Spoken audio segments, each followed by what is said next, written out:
नमस्कार मंडळी, मी सारिका. तुमचं सर्वांचं माझ्या चॅनलवर स्वागत आहे. हे बघा, अशा प्रकारे आम्ही शेंगा शेतातून आणल्या होत्या आणि मग मस्त चुलीवर भाजून घेतल्या.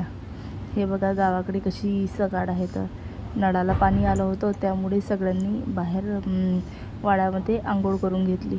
हे बघा किती मस्ती चालू आहे तर यांची. अशा प्रकारे यांनी सुद्धा एन्जॉय केलं.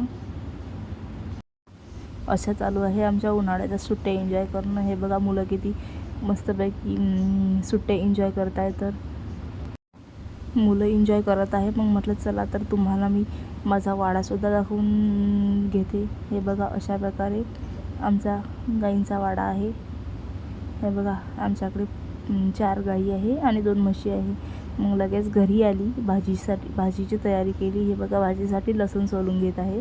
हा आमच्या शेतातील लसूण आहे.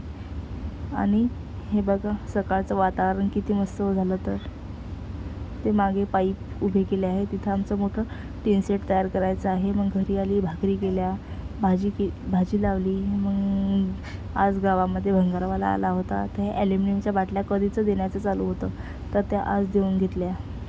मग माझं चालू होतं कधीची स्विचची डीप क्लीनिंग करायची. ती डीप क्लीनिंग करून घेतली.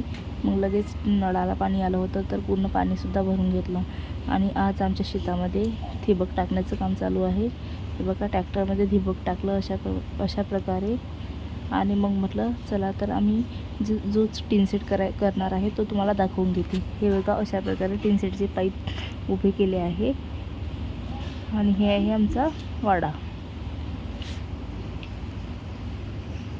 तुम्हाला जर माझं वाड्यातलं डेली रुटीन पाहायचं असेल तर कमेंटमध्ये सांगा, मी तुम्हाला शेअर करेन. मग ठिबक टाकण्याचं काम चालू होतं. मग शेतामध्ये गेलो. हे बघा अशा प्रकारे ठिबक टाकणं आमचं चालू होतं. आता सध्याच्या कंडिशनमध्ये तर शेतातली हीच कामं चालू आहे, ठिबक टाकणे आणि लावग्यांचे. अशा प्रकारे ठिबक टाकून घेणे चालू आहे.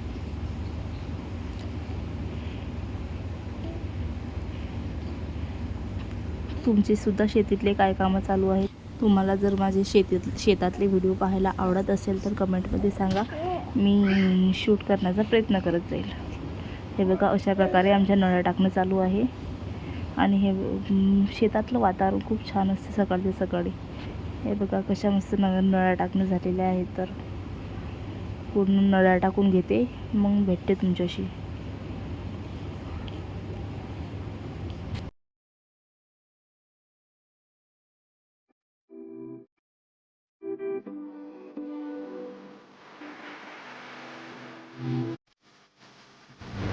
हाँ यस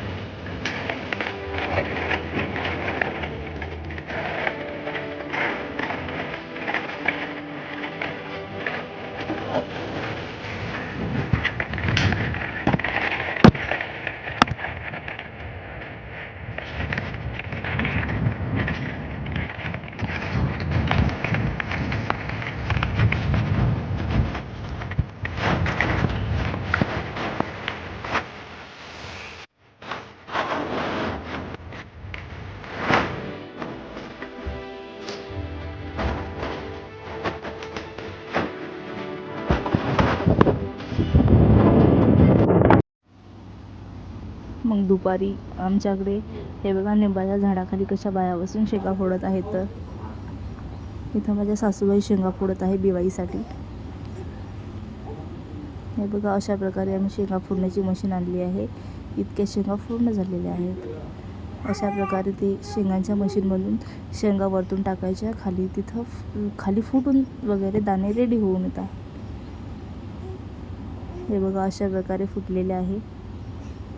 झाडाच्या सावलीत बसण्याचा दुपारचा आनंद काही वेगळाच असतो. हे बघा किती थंडगार लागते या झाडाखाली. तर हिरवगार झाड, त्यामध्ये अशा शेंगा फोडायचं.